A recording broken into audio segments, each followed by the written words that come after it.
नमस्कार दोस्तों, आप सभी को हमारे चैनल में बहुत बहुत स्वागत है। हम बात करेंगे आज भूगोल के कुछ महत्वपूर्ण प्रश्न जो बोर्ड एग्जाम के लिए बहुत महत्वपूर्ण है। वीडियो अच्छी लगे तो लाइक कीजिए, चैनल को सब्सक्राइब कीजिए। चलिए शुरू करते हैं। निम्नलिखित में से कौन सा क्षेत्र सघन जनसंख्या वाला है? तो कौन सा क्षेत्र होगा? दक्षिणी पूर्वी एशिया। ऑप्शन नंबर ए सही हो जाएगा, दक्षिणी पूर्वी एशिया। चलिए दूसरा प्रश्न है, जनसंख्या वृद्धि दर सर्वाधिक है कहाँ? जनसंख्या वृद्धि दर सर्वाधिक है अफ्रीका में। ऑप्शन नंबर ए सही हो जाएगा, अफ्रीका। चलिए अगला प्रश्न है, मानव विकास सूचकांक में विश्व के निम्नलिखित देशों में से किसकी कोटि उच्च है? तो किसकी है? नॉर्वे। ऑप्शन नंबर ए सही हो जाएगा, नॉर्वे।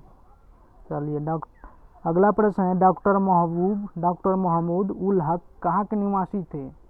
ये पाकिस्तानी थे। ऑप्शन नंबर बी सही हो जाएगा, पाकिस्तान। चलिए अगला प्रश्न है, निम्नलिखित में से कौन सी रोपण फसल नहीं है? कौन सी रोपण फसल नहीं है?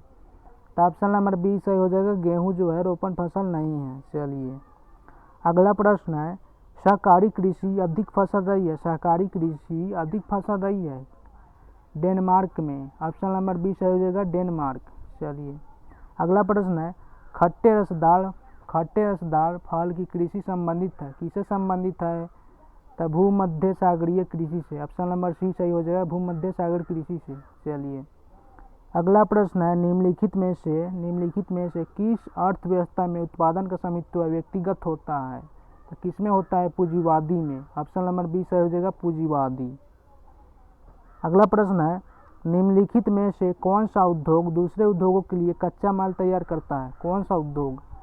तो ऑप्शन नंबर ए सही हो जाएगा, आधारभूत उद्योग। चलिए अगला प्रश्न है, निम्नलिखित में से कौन तृतीयक आर्थिक क्रियाकलाप है? तो कौन सा होगा? व्यापार जो है तृतीय आर्थिक क्रियाकलाप है। ऑप्शन नंबर बी सही हो जाएगा। ट्रांस महाद्वीपीय एस्टिएट महामार्ग को जोड़ता है? तो किसे जोड़ता है? डार्विन को वेलमन से।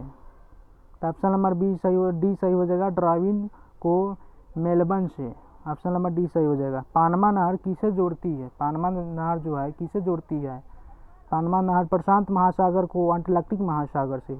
ऑप्शन नंबर सी सही हो जाएगा, प्रशांत महासागर को अंटार्कटिक महासागर से। चलिए अगला प्रश्न है, विश्व के प्रमुख समुद्री पत्तन निम्नलिखित में किस प्रकार की है? विस्तृत पतन। ऑप्शन नंबर सी सही हो जाएगा, विस्तृत पतन। अगला प्रश्न है, निम्नलिखित दक्षिणी अमेरिका देशों में कौन अपोक का सदस्य है? कौन सा होगा?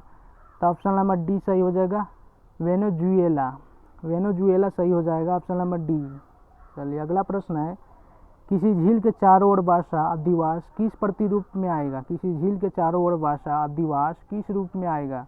तो किस रूप में आएगा? वित्ताकार आएगा। ऑप्शन नंबर सी हो जाएगा, वित्ताकार। अगला प्रश्न है, भिलाई किस वर्ग की है? भिलाई जो है किस वर्ग का है? भिलाई जो है औद्योगिक नगर का है। ऑप्शन नंबर ए सही हो जाएगा, औद्योगिक नगर। चलिए अगला प्रश्न है, यूरोप वासियों द्वारा अपने उपनिवेशों में किस प्रकार की कृषि का विकास किया था? यूरोप वासियों जो है अपने द्वारा किस प्रकार की कृषि का विकास किया था? ऑप्शन नंबर बी सही हो जाएगा, रोपण कृषि। चलिए वीडियो अच्छी लगे तो लाइक कीजिए, प्लीज़ चैनल को सब्सक्राइब कीजिए। अगला प्रश्न है, 2001 की जनगणना के अनुसार भारत के किस राज्य में नगरीय जनसंख्या का प्रतिशत सर्वाधिक था? किसमें था? गोवा में। ऑप्शन नंबर बी सही हो जाएगा, गोवा। चलिए अगला प्रश्न है, 2001 की जनगणना के अनुसार भारत की जनसंख्या घनत्व था? 2001 की जनगणना के अनुसार भारत की जनसंख्या घनत्व था, कितना था? 382 व्यक्ति प्रति वर्ग किलोमीटर। ऑप्शन नंबर ए सही हो जाएगा, 382 व्यक्ति प्रति वर्ग किलोमीटर। ऑप्शन नंबर ए सही हो जाएगा। चलिए अगला प्रश्न है, निम्नलिखित में से भारत में पुरुष प्रवास का प्रमुख कारण क्या है? निम्नलिखित में से भारत में पुरुष प्रवास का कारण क्या है? तो ऑप्शन नंबर सी सही हो जाएगा, काम और रोजगार के लिए। ऑप्शन नंबर सी सही हो जाएगा। अगला प्रश्न है, निम्नलिखित केंद्र शासित प्रदेशों में किसकी क्षमता दर उच्च है? तो ऑप्शन नंबर डी सही हो जाएगा, लक्षद्वीप। ऑप्शन नंबर डी सही हो जाएगा। चलिए अगला प्रश्न है, निम्नलिखित राज्यों में किसका 0 से 6 आयु वर्ग में लिंग अनुपात न्यूनतम है? तो किसमें है? हरियाणा में है। ऑप्शन नंबर ए सही हो जाएगा, हरियाणा। चलिए अगला प्रश्न है, निम्नलिखित में से कौन सा नगर नदी तट पर अवस्थित नहीं है? कौन सा नगर नदी तट पर अवस्थित नहीं है? भोपाल जो है नदी तट पर अवस्थित नहीं है। ऑप्शन नंबर डी सही हो जाएगा, भोपाल। अगला प्रश्न है, सिंचित क्षेत्रों में मृदा निम्नीकरण का मुख्य कारण क्या है? मुख्य कारण है मृदा लवणता। ऑप्शन नंबर डी सही हो जाएगा, मृदा लवणता। चलिए अगला प्रश्न है, निम्नलिखित में कौन सी खाद्य फसल है? निम्नलिखित में से कौन सी खाद्य फसल है? मक्का जो है खाद्य फसल। ऑप्शन नंबर सी सही हो जाएगा, मक्का। चलिए अगला प्रश्न है, निम्नलिखित में कौन सा